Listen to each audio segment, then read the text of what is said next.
안녕하세요. 닥터데디 가득이 아빠 이대원입니다. 네, 안녕하세요. 닥터데디 하윤이 아빠 김덕구입니다. 네, 재밌네요. 그쵸? 네, 많이 덥기도 하고. 네, 오늘은 지금 세 번째 방송이고요. 저희가 이번에는 두드러기를 가지고 이야기를 해보도록 하겠습니다.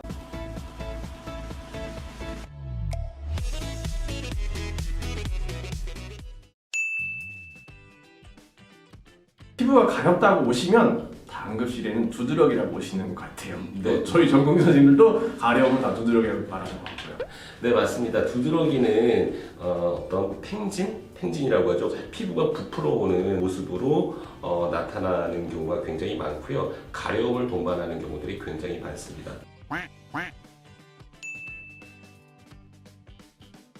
두드러기의 원인은 흔히 알레르기로 알려져 있죠. 네. 너무나 알레르기의 원인들이 너무나 다양하기 때문에 응급실에서 그 원인을 찾기는 굉장히 어렵고요.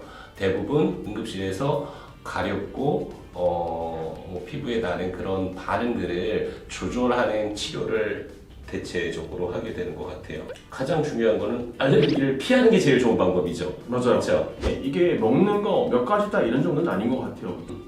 아닌가요? 네, 맞습니다. 알레르기를 많이 유발하는 물질, 음식물들이 대표적인 것들이 있기는 해요. 예를 들어서 계란이라든가 이런 것들, 땅콩 이런 것도. 땅콩도 그렇고 이런 것들이 있기는 한데 약에 대해서도 항생제, 해열제, 진통소염제에 대해서 알레르기가 나타나는 경우들이 있습니다. 전 그래서 그냥 많다라고 먹기가 안 해요. 네, 잘 맞습니다. 맞아요, 많아요.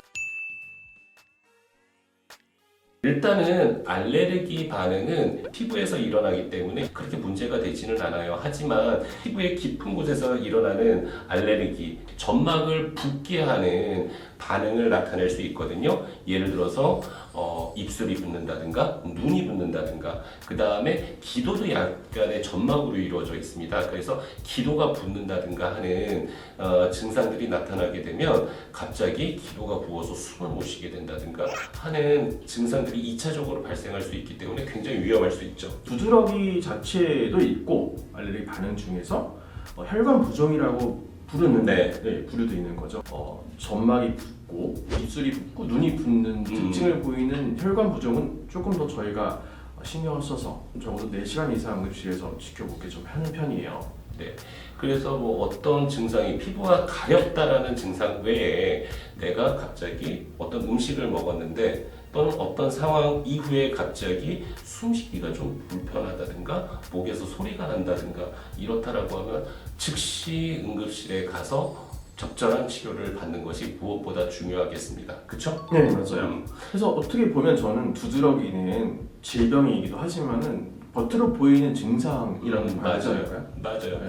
그래서 이 두드러기 하나 자체가 위험하진 않지만 그로 인해서 발생할 수 있는 여러 가지 것들을 감별하는 것들이 굉장히 중요하겠죠. 치료할 수 있는 약은 사실 큰 카테고리를 지우자면은 항히스타민 계열의 약들이 있고요. 그리고 주로 기본이 되는 것들은 2세대 항히스타민제가 기본이 되고요.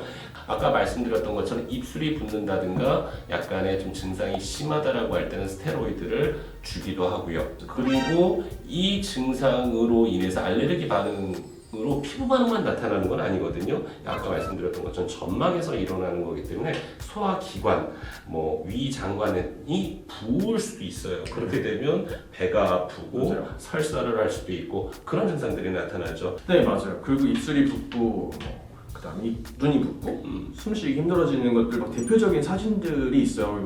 아빠나 엄마들이 애가 두드러기가 생기면서 조금 붓는 느낌이 난다면 저희는 제일 많이 보는 게 눈 밑이 먼저 붓기 시작하는 게 제일 많을 것 같다고 얘기를 하거든요. 그렇다면은 어떻게 해야 될까요? 그런 경우에는 일단은 응급실에 오셔서 네. 전문의의 진료를 받으셔야 하고요.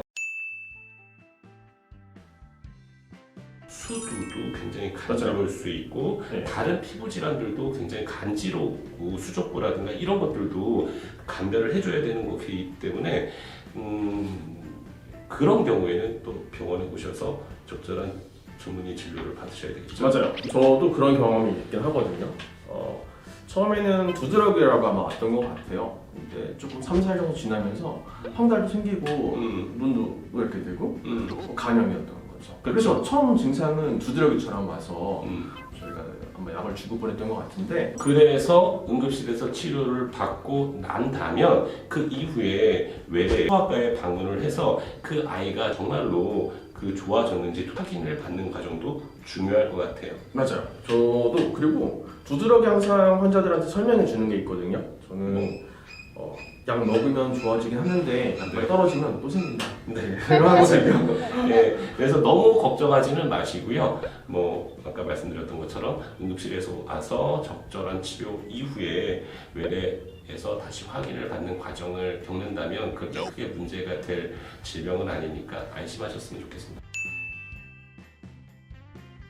자극이 되니까 시원한 물수건 정도로 마사지 해주세요. 가볍게 두드려주세요. 라고 설명을 드리거든요. 그리고 내가 평소에 안 먹던 음식이 있거나 평소에 안 갔던 뭐 옷을 입었거나 하는 것들은 좀 피해달라고 얘기를 하고요. 마지막으로 정리 한번 해주시죠. 네, 우선 두드러기는요. 모양상에서는 팽진이라고 부르는 부풀어 오른 양상 보이고 있고 간지러움이 동반되고 있어요. 근데 단순 두드러기도 있긴 하지만 혈관 부종이라고 부르는 아이들도 있거든요. 이런 경우가 있다면 빨리 응급실에 가야 할 것 같고요. 약을 먹고 난 다음에도 좀 증상이 호전될 수 있지만 시간이 가도 오래 갈 수 있다. 그래서 여기까지 정리하는 걸로 하고요. 다음번에 또 더 좋은 주제를 가지고 찾아뵐 것을 약속드리겠습니다.